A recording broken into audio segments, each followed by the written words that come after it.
Welcome to physics about. This is fifth lecture on vector और आज हम लोग देखेंगे मिसलेनियस इंफॉर्मेशंस को about cross product, dot product और उनसे जुड़ी हुई बहुत सारी प्रॉपर्टीज़ को। फोर्थ लेक्चर में हम लोगों ने देखा था जो मल्टीप्लिकेशन का तरीका है डॉट प्रोडक्ट का एंड क्रॉस प्रोडक्ट का। Okay, let's start now. तो अब क्रॉस प्रोडक्ट में हमने छोड़ा था कि A cross B is A B sine theta, magnitude of A magnitude of B, the angle between them and the unit vector. So मैंने ये कहा था कि फर्स्ट वेक्टर जो भी हो आपका कंसीडर, जो आपने फॉर्मूला लिखे उसके हिसाब से, और उस छोटे वाले एंगल को आपको चल कर जाना है from first vector to second vector. यहाँ हमारा फर्स्ट वेक्टर ये है और ये है सेकेंड वेक्टर। तो इस केस में आपका यूनिट वेक्टर देखिए ए क्रॉस बी, ठीक है, ए से बी की तरफ जा रहा है। हमने ये जो पूरी फिंगर है उसको बोला था उधर रखिए, और ये अंगूठा को ध्यान दीजिए कि वो प्लेन ऑफ द बोर्ड से बाहर आ रहा है कि नहीं। अगर बाहर आ रहा है तो ये एग्जैक्टली परपेंडिकुलर, ठीक है, ये ठीक है। तो बहुत बार क्या होता है, यूनिट वेक्टर निकालने के लिए बोल दिया जाता है। तो यूनिट वेक्टर क्या होता है, दोनों वेक्टर के प्लेन के, यानी आपका वेक्टर कहाँ पे है। अगर मान लीजिए ये बोर्ड, ग्रीन बोर्ड का प्लेन जो है वो आपका वेक्टर ए और बी दोनों का प्लेन है, एक्स एक्सिस वाई एक्सिस, ठीक है ना। तो अगर आप जेड एक्सिस देखेंगे तो या तो ये प्लेन के बाहर जाएगा या प्लेन के अंदर जाएगा। तो उस केस में ये वेक्टर ऑलवेज या तो बोर्ड के बाहर परपेंडिकुलर होगा या बोर्ड के सरफेस के अंदर परपेंडिकुलर होगा। तो यूनिट वेक्टर निकालने के लिए अक्सर क्रॉस प्रोडक्ट में आ जाता है क्वेश्चन के, दो वेक्टर दिया हुआ है तो उसका यूनिट वेक्टर निकालिए। सो सिंपली आपको करना क्या है, यहाँ पर ए क्रॉस बी कर लेना है और इसी के मैग्नीट्यूड को यहाँ यूज़ कर लेना है, ठीक है ना। पहले ए क्रॉस बी निकाल लीजिए, फिर उसका मैग्नीट्यूड निकाल लीजिए, दोनों के वैल्यू को डाल दीजिए और फिर आपका यूनिट वेक्टर वहाँ से आप आसानी से निकाल पाएंगे। सो थोड़ा सा अब जितना भी आपने स्केलर प्रोडक्ट पढ़ा है और जो वेक्टर प्रोडक्ट पढ़ा है उनका एप्लीकेशन बहुत सारी जगहों पर होता है। मानकर चलिए कि दो वेक्टर हैं, वेक्टर ए जिसका component A X I A Y J plus A Z K है, ठीक है, और दूसरा वेक्टर है बी जिसका कंपोनेंट है बी एक्स आई plus B Y J plus B Z के, ठीक। तो अगर इन सब आपसे पूछ लिया जाए कि ये दोनों वेक्टर पैरेलल है या नहीं है तो आप कैसे बताएंगे, ठीक है। तो पैरेलल के लिए दो केस है, समझ लीजिए। केस वन, अगर इन दोनों का रेशियो, यानी जो ये कांस्टेंट टर्म है इनका रेशियो, सॉरी कांस्टेंट नहीं, ये जो मैग्नीट्यूड वाले टर्म है, अगर इनका रेशियो ऑलवेज इक्वल हो जाए, ठीक है, किसके, A Y upon B Y के and A Z upon B Z के, ठीक है, यानी इक्वल, एक तरह से वो आप कहें कि सेम रेशियो में हो, then vectors are parallel, vectors are parallel. अगर उनके रेशियो ऑलवेज सेम है then the vectors are parallel. Case one.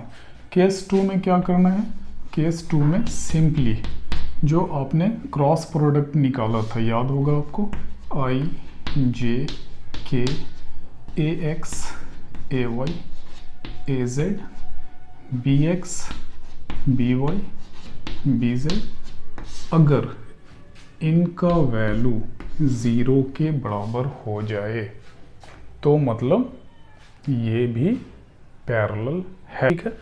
सो क्या है कि या तो उनके रेशियोज इक्वल होने चाहिए या फिर ये वाला पूरा 0 हो जाना चाहिए, ठीक है। अब आइए क्रॉस प्रोडक्ट का यूज़ करके बहुत सारे दिए हुए फिगर का एरिया भी आप निकाल सकते हैं, बहुत सारे फिगर्स का। ठीक है, जैसे एक पैरेललोग्राम का पहले निकालने का हम तरीका बताते हैं। एरिया ऑफ पैरेललोग्राम,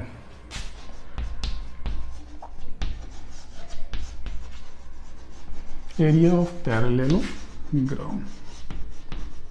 ठीक है, सो पैरेललोग्राम इन जनरल जिनके opposite sides parallel and equal both होते हैं। ठीक है, तो हम क्या करते हैं कि हम मान लेते हैं कि ये हमारा दो वेक्टर है ए और ये वेक्टर बी और उनके बीच का एंगल थीटा।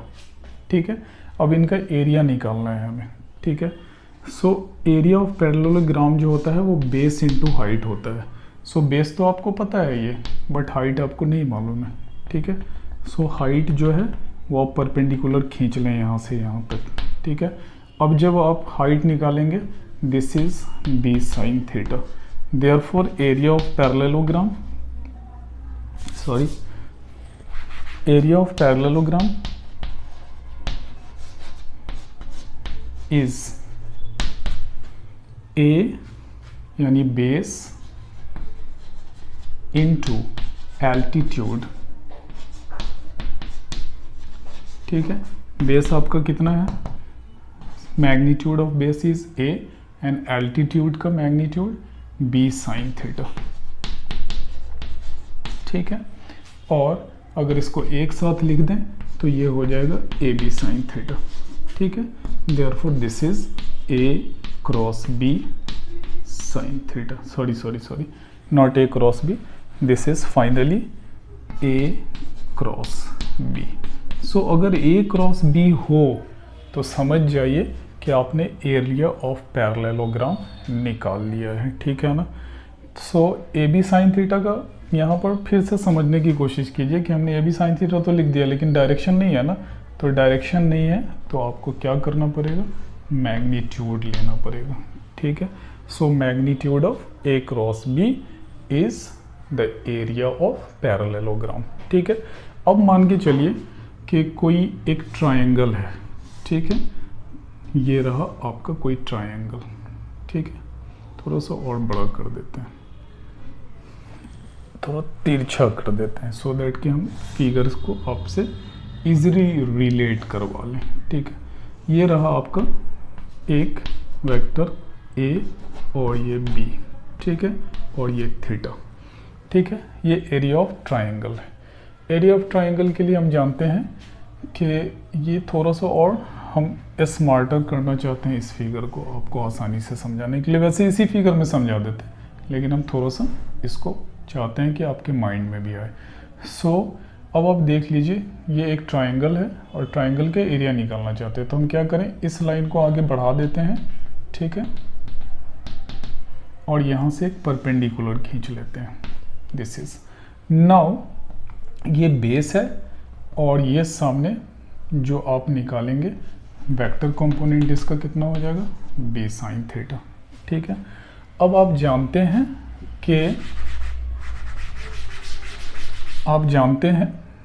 कि एरिया ऑफ ट्रायंगल कैसे निकालते हैं, हाफ बेस इनटू ट्रायंगल के area is half base into its altitude. ठीक है, so half magnitude of base is A and altitude is B sine theta. ठीक है, फिर से आप देख लीजिए कि ये ए बी साइन थीटा आ गया। ठीक है, सो इस केस में अब आप जब इसको लिखेंगे तो this is half magnitude of A cross B. ठीक है, सो पैरेललोग्राम का ये एरिया और ट्रायंगल का वो एरिया। वैसे हमने कहा था इसी फिगर में समझा देंगे, तो आप जानते हैं कि एक पैरेललोग्राम जो है ना उसका डायगोनल उसे दो इक्वल ट्रायंगल में, दो कॉन्ग्रुएंट ट्रायंगल में उसे बाइसेक्ट कर देता है, बांट देता है। सो आप चाहते तो वहाँ से भी जस्ट इसको उसी फंडे को यूज़ करके आसानी से निकाल लेते हैं। ठीक है, एक होमवर्क आपके लिए छोड़ देते हैं। वो होमवर्क ये है कि अगर एरिया ऑफ ट्रायंगल निकालना हो और उनके वर्टिसेस दिए हुए हों, ठीक है, एरिया ऑफ ट्रायंगल निकालना हो, मान लीजिए ये ए बी और सी और उनके वर्टिसेस दिए हुए हों ए बी और सी, वर्टिसेस दिए हुए हों अगर, तो आप उसका एरिया कैसे निकालेंगे? If the vertices of a triangle A B C is given as vector A, vector B and vector C, then area of triangle is how much? ठीक है, ये आप हमको ज़रूर बना के बताएंगे, ठीक है, कमेंट बॉक्स में आप बता देंगे कि हमने इसे सॉल्व कर लिया है, ठीक है। नहीं सॉल्व होगा तो मुझे फिर से उसकी इंफॉर्मेशन दीजिएगा। आइए अब और कुछ चीज़ें इससे रिलेटेड हम लोग देख लेते हैं, ठीक है। क्रॉस प्रोडक्ट या स्केलर प्रोडक्ट दोनों को मिक्स करके या स्केलर प्रोडक्ट से भी रिलेटेड देख लेते हैं, ठीक है। जब एरिया ही की बात कर रहे हैं तो एक होता है वेक्टर ट्रिपल प्रोडक्ट, ठीक है, वेक्टर ट्रिपल प्रोडक्ट।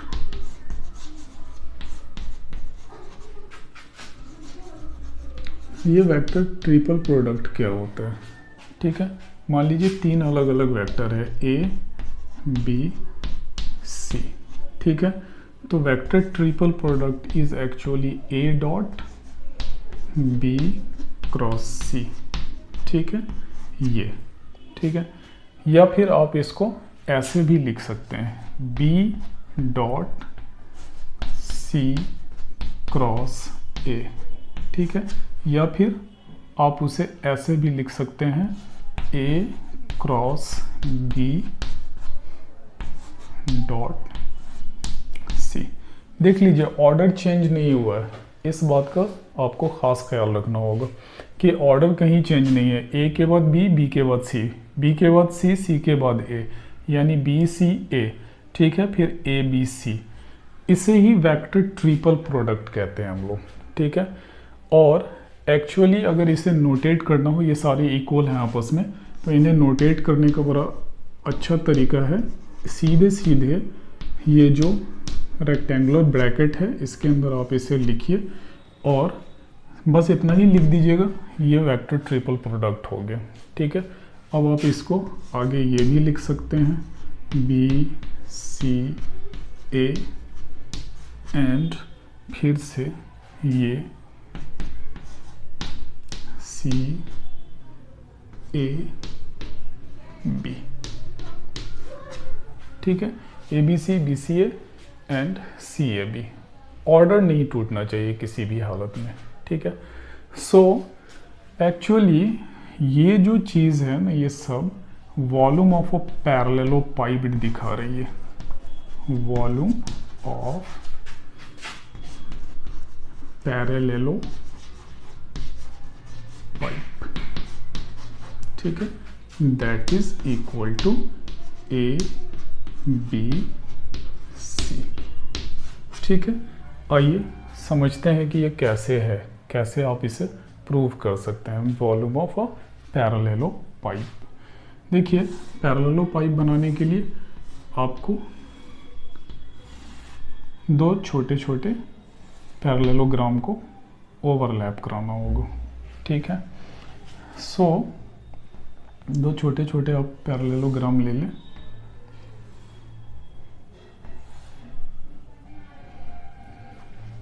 इसको इरेज करें, यहां से ओवरलैप कराते हैं,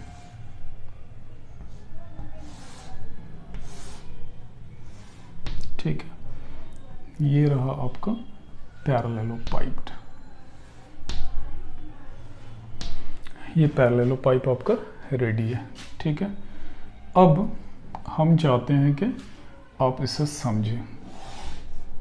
ये हमारा एक एक्सिस है जिसके साथ इस वाले एज का एंगल कितना बन रहा है, बीटा बन रहा है, ठीक है। और A dot B is A dot B cross C. So हम इसमें ये ले लेते हैं बी और ये वाला एज ले लेते हैं सी, ठीक है। आपको दिख रहा है ये पैरेललोग्राम जैसा दिख रहा है या नहीं दिख रहा है, ठीक है। देखिए ये बिल्कुल पैरेललोग्राम है। और अभी हमने बताया था आपको कि पैरेललोग्राम का जो एरिया होता है वो कितने के बराबर होता है, area of the parallelogram is B cross C, उसका मैग्नीट्यूड, ठीक है। अब आइए, ये हमारा वेक्टर ए है, ये वाला, ठीक है। ये वेक्टर ए है अगर, तो ए जब आप इधर लेकर आएंगे तो ये कितना हो जाएगा उस मैग्नीट्यूड के हिसाब से, ए कॉस बीटा, ठीक है। ये वेक्टर ए है और इसको जब आप इस एक्सिस पे प्रोजेक्ट करेंगे तो ए कॉस बीटा। और वॉल्यूम क्या है, volume always is length into breadth into height.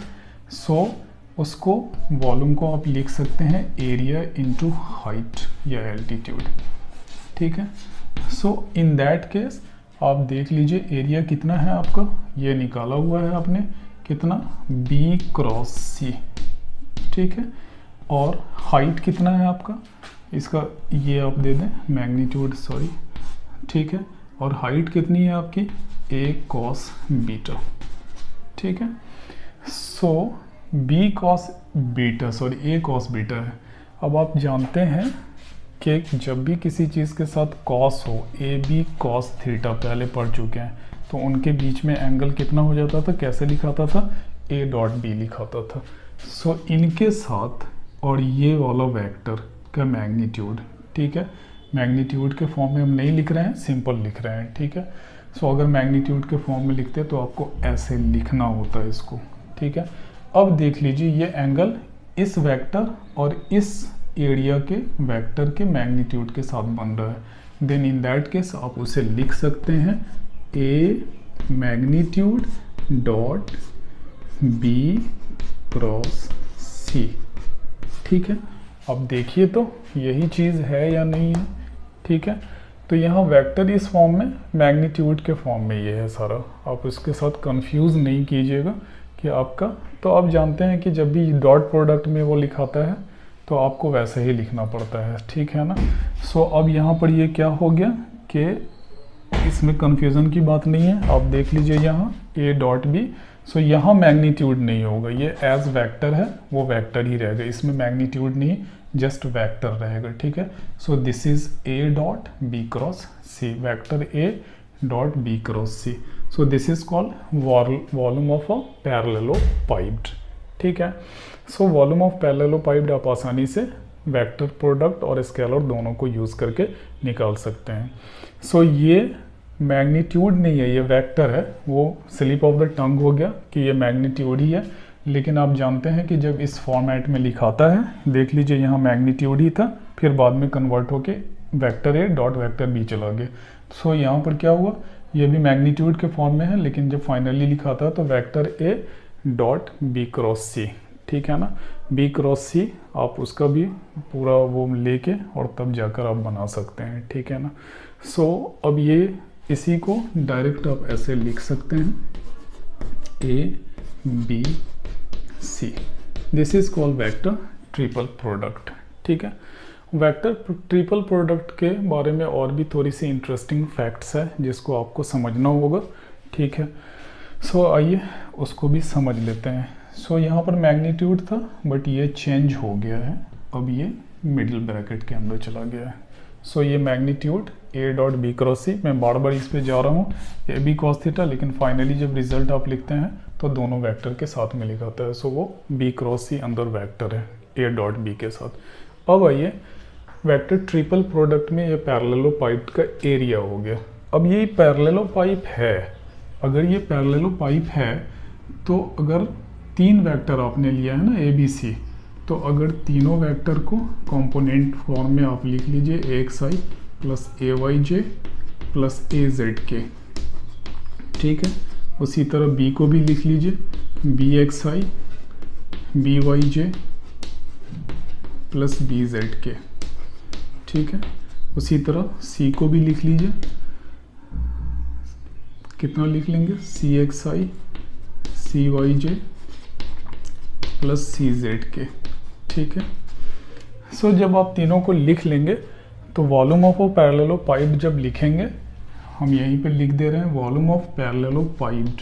ये जो आपने ये जो वॉल्यूम निकाला है उसका फाइनल रिजल्ट क्या होगा, उसका फाइनल रिजल्ट आप डिटरमिनेंट फॉर्म में ऐसा लिख सकते हैं, विदाउट एनी आई जे के A1 A2 A3 B1 B2 B3 C1 C2 C3, ठीक है।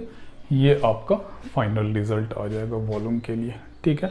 सो वॉल्यूम ऑफ पैरेललोपाइड, इसमें से किसी को भी आप लेकर वॉल्यूम निकाल सकते हैं पैरेललोपाइड का, और वो जो आप डिटरमिनेंट के फॉर्म में लिखेंगे तो वो ऐसा लिखा जाएगा, ठीक है।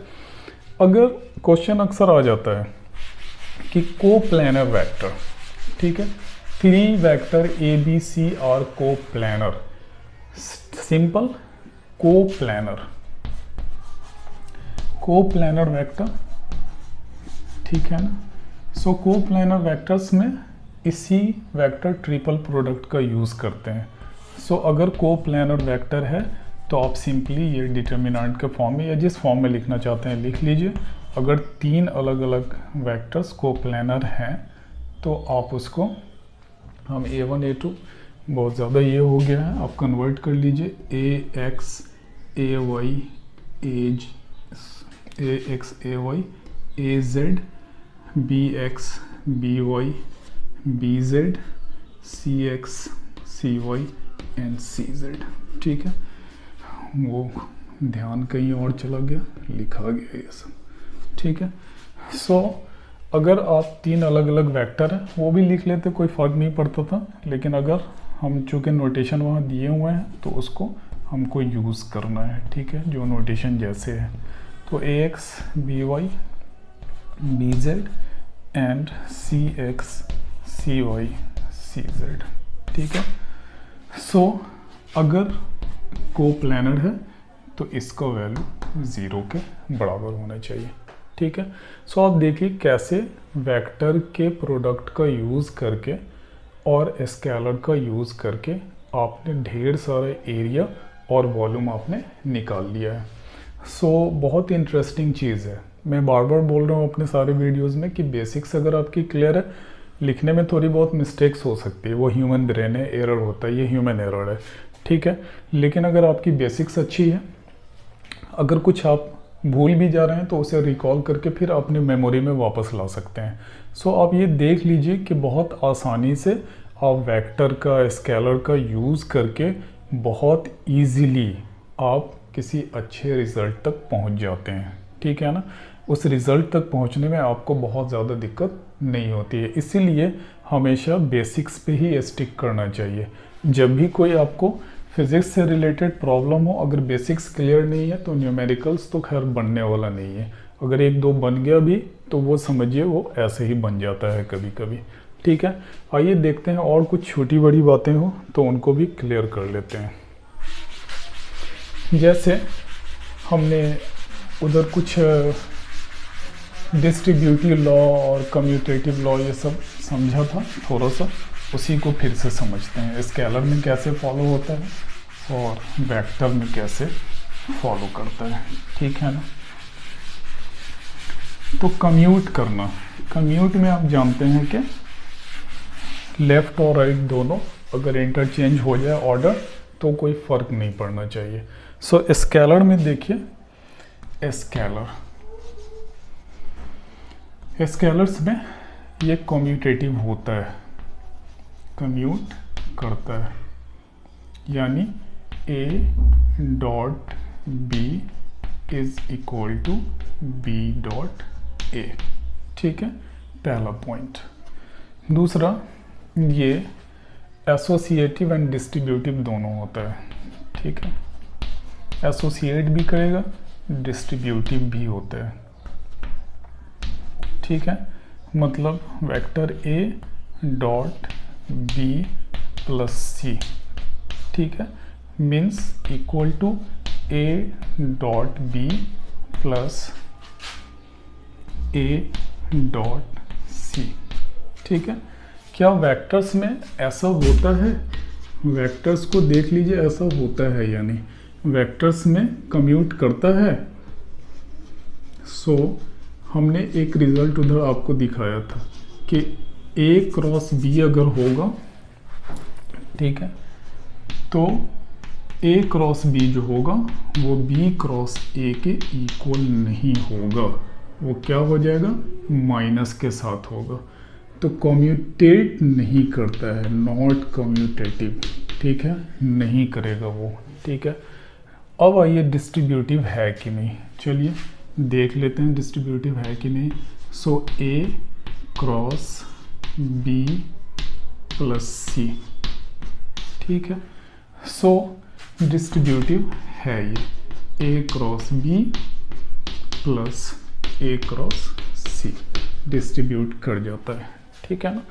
सो बहुत ईजिली आप ये देखिए, ऑर्डर चेंज कर रहे हैं तो एक नेगेटिव वैल्यू आ जा रहा है। इस बात का खास ख्याल आपको रखना होगा, ऑर्डर चेंज कर रहे हैं एक नेगेटिव वैल्यू आ जा रहा है। ठीक है, जैसे वेक्टर ट्रिपल प्रोडक्ट में आपने देखा, वेक्टर ट्रिपल प्रोडक्ट,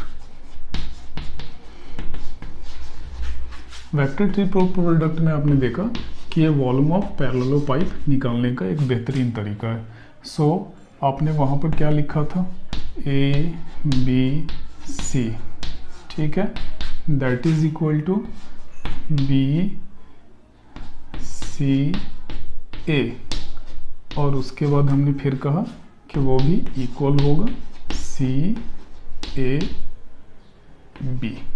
ठीक है, बट इनमें से अगर कोई भी ऑर्डर आप चेंज करते हैं, जैसे इसका ऑर्डर चेंज करना चाहते हैं, ठीक है ना, इसी का ऑर्डर चेंज करना चाहते हैं, A B C, that is equal to minus, order change करेंगे जैसे ही वैसे ही आपको माइनस लगा देना होगा।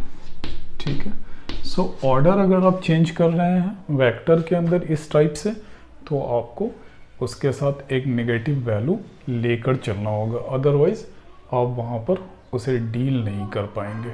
ठीक है, सो ये सब चीज़ें हैं जो आपको बहुत आसानी से अगर ध्यान रख पाते हैं तो ये फाउंडेशन है। वेक्टर क्या है? पूरी फिज़िक्स को समझने में एक टूल की तरह आप यूज़ कर सकते हैं। वहाँ पर डायरेक्शन निकालना होता है, वो वेक्टर है कि नहीं है, वो स्केलर है तो क्यों है। लाइक हम यहाँ पर स्केलर की बात करते हैं, वर्क है। वर्क में क्या होता है कि आप किसी ऑब्जेक्ट पर फोर्स लगा रहे हैं। ठीक है, मान लीजिए ये फोर्स आपने ऐसे लगाया है। ठीक है, आपने बेसिक स्कूल के फिज़िक्स में भी पढ़ा होगा। ठीक है ना, तो आपने जब ये लगाया तो ये प्लेन के साथ एक एंगल थीटा बना रहा है और ये डिस्प्लेसमेंट आपकी एस है, फोर्स आप इधर लगा रहे हैं। ठीक है ना, तो फोर्स जो है वो क्या बोलते हैं, वर्क डन जो होना चाहिए वो force in the direction of displacement होना चाहिए। कहाँ होना चाहिए? Force in the direction of displacement होना चाहिए।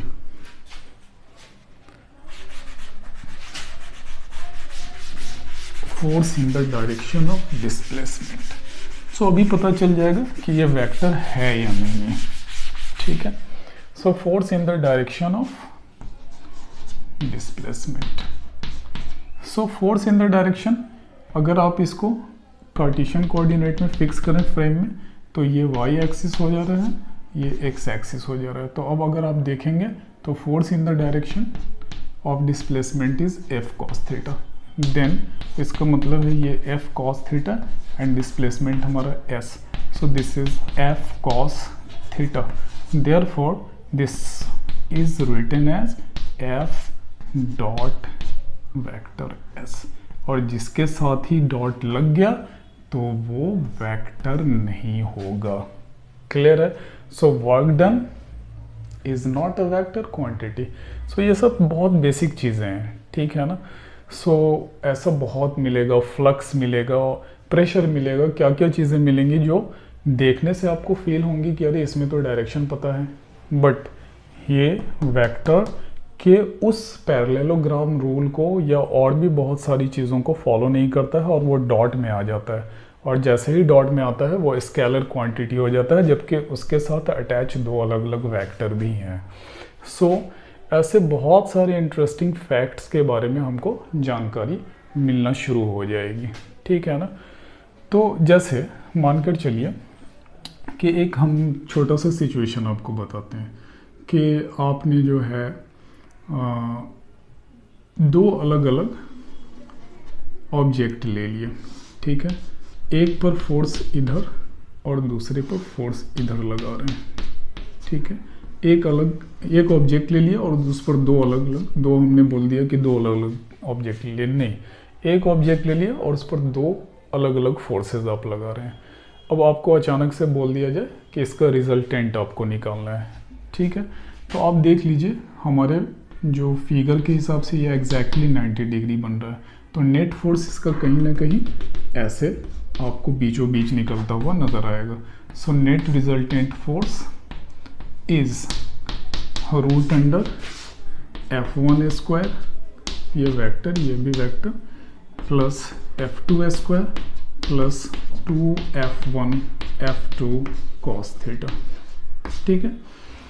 तो cos थीटा यहाँ पर कितना हो जाएगा, एंगल कितना है वहाँ, थीटा जो है वो 90 डिग्री हो जाएगा, ठीक है। Theta is equal to 90 degree.